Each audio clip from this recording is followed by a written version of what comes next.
झाली शेका पक्षाचा एकही कार्यकर्ता औषधाला शिल्लक ठेवला नाही मी. ते लाईटी बिटीचा विषय सोडावं, याने काय केलं कुणी काय केलं ती जनता जाणते. ते पण होते ना आमदार 6 वर्ष, त्यावेळेला आम्ही चपली झिजवले चपली. खरी हिंमत असेल ना तर बबन मुकादमचा रजिस्टर नंबर काढ. नगरसेवकांनी कॉन्टॅक्ट घेतो का? मूर्ख माणसाने एवढे अक्कल पण पाहिजे डोक्यात. आणि तो खेळ तुझा जो गार्डन केलं ना, बबन मुकादमच्या ढोप टेकला असं अक्षरशः.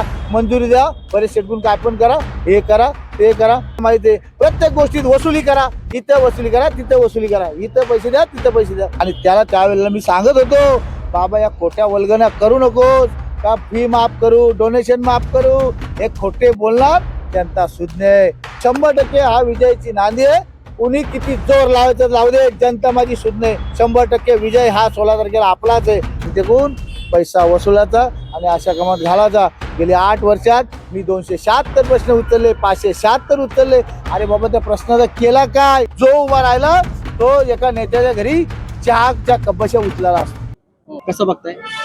कोणी सांगितलं तुम्हाला फाईट होणार? राहिला प्रश्न माझा तुम्हाला, पनवेलकर सांगतात. शैलेश चव्हाण साहेब, कोणी सांगितलं फाईट होणार? माझी जनता खूप सुज्ञ आहे. या ठिकाणी मी जेव्हा शेका पक्षाचे 4-3 उमेदवार घेऊन निघालो, त्यावेळेला मी एकही त्यावेळी नेता आणला नाही माझ्या वार्डात. माझी विशेष जिल्हा परिषद सदस्य झाली, त्यानंतर जी कामं केली त्याच्या जीवावर बाकीचे 3 उमेदवार मी आणले. आणि मी शेका पक्ष सोडून भारतीय जनता पार्टीत गेलो. आणि 5 वर्ष झाली शेका पक्षाचा एकही कार्यकर्ता औषधाला शिल्लक ठेवला नाही मी. शिल्लक ठेवापेक्षा त्यांच्या विश्वासच नाही. राहिले ते 2-3 गाडगी, तेवढेच नाव आज राहिलेच ते. आधी वल्गना करत होतो मी. शेका पक्षाला सोडला तेव्हा या बबन मुकादमला पाडायचा म्हणजे पाडायचा. आणि त्यांना गाड्या आता मी गाडलंय, त्यांना माझ्यासमोर एक पण उमेदवार उभा करता आला नाही. आहे का हिंमत त्यांच्यामध्ये उभ्या राहायची? आणि जो उभा राहिला तो एका नेत्याच्या घरी चहाच्या कपशा उचलाला असतो. चहाच्या कपशा उचला असतो. माणूस भेटला नाही, कोणाला द्यायचा त्याच्या गळ्यात त्याने काय पण करून उमेदवार सापडत नाही त्याच्या गळ्यात. आणि एकाने उभे केले तर एक घरात 2. शहाजी बापू बोललात कोणाला उमेदवार भेटत नाही म्हणून आपल्याच पोराला घेऊन आपणच उभा राहिला. आणि त्याला त्यावेळेला मी सांगत होतो, बाबा या खोट्या वल्गना करू नकोस, का फी माफ करू, डोनेशन माफ करू, हे खोटे बोलणार जनता सुज्ञ. आम्ही बोलतो, करून दाखवतो. त्यावेळेला 12,000 डोनेशन होता, 18,000 केला, 18,000 नंतर कमी केला आम्ही, 16,000 आले. 16,000 म्हणजे लोक फायद्यात होता का नुकसान मध्ये होता? आज सगळ्या ठिकाणी फिरतो. शाळा चालवायचा खोटा किती बोलायचा. कोरोना काळामध्ये 1 रुपयाची फी माफ केली नाही आणि गोरगरीब जनतेकडून पैसा वसुलाचा आणि अशा कामात घालायचा. गेली 8 वर्षात मी 276 प्रश्न उचलले, 576 उचलले. अरे बाबा त्या प्रश्नाचा केला काय? आणि तो खेळ तुझा जो गार्डन केलं ना, बबन मुकादमच्या ढोप टेकला असं अक्षरशः. मंजुरी द्या, बरेच शेटकून काय पण करा, हे करा ते करा. मी पण विचार केला, जाऊ दे, जनतेला जर चांगला सुखी ज्याला जॉगिंग ट्रॅक वगैरे भेटत असेल तर आपल्याला मंजुरी द्यायला परिषद चांगला आमदार साहेबांना जाऊ दे.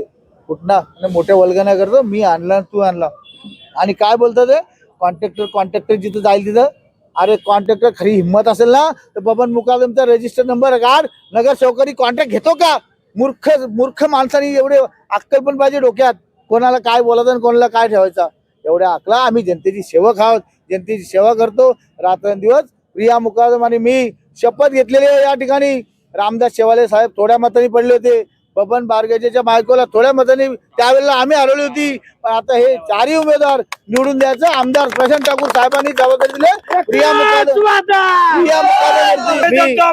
4ही उमेदवार भरघोस मतांनी निवडून आणू एवढंच सांगतो. 100% काल पंकजा मुंडे आल्या होत्या, त्यावेळेला हजारोच्या संख्येने महिला आल्या होत्या. शहाजी बापू आल्या. आज किती मोठी रॅली निघाली. एकनाथ शिंदे साहेबांचा तुम्हाला एक युट्यूबवरती भाषण मी 2-3 वेळा ऐकलं. ज्या उमेदवारांच्या पाठी महिला त्यांचा विजय पहिला, शेतकरी कामगार त्याचा विजय पहिला. 100% हा विजयाची नांदी आहे. कुणी किती जोर लावायचं लावू दे, जनता माझी सुज्ञ. 100% विजय हा 16 तारखेला आपलाच आहे. कशा जीव बोलतो, माझ्या जनते जीव बोलतो. कुठल्याही गोष्टीचा घमंड करत नाही, करणार नाही. पुढे पण जनतेची कामं करणार, सेवा करणार एवढंच सांग.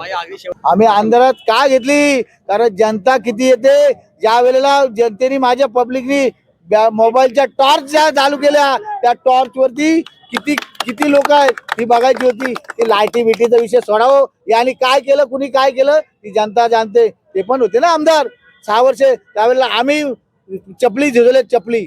आम्हाला सांगतात का पाडा दाडा श्रीवर्धन बसलेला माझी बायकोने मी 2 वर्ष लढत होतो पण मला न्याय देऊ नका. त्यावेळेला ज्या वेळेला आपण पालिकेत निवडून आलो पालिकेत जायचं नाही कामं घ्यायची नाही मग जनतेला आम्ही तोंड काय दाखवायचं, तोंड काय दाखवणार.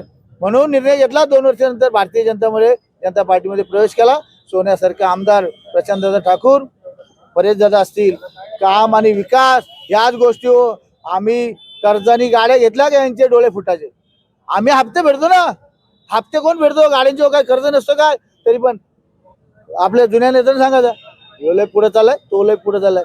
असलं आमच्या प्रशांत ठाकूर साहेबांच्या कधी मनात नाही ध्यानात नाही. कारण श्रीमंत माणूस हा श्रीमंतच असतो आणि त्याला गोरगरिबाची जाण असतं. आणि हे गोरगरीब कसे आहेत ते आम्हाला माहिती आहे. प्रत्येक गोष्टीत वसुली करा, इथं वसुली करा तिथं वसुली करा, इथं पैसे द्या तिथं पैसे द्या. बोलतायत की आमदार प्रशांत ठाकूरांनी सभागृह नेते परेश ठाकूरांनी विकास केलाच नाही. कोण सांगतो, बाळाराम पाटलांनी कोण सांगतो. जनतेला विचारा. ते बोलायला काय झालं खोटं नाटक बोलायला. अरे त्यांना उमेदवार सांभाळता येत नाही.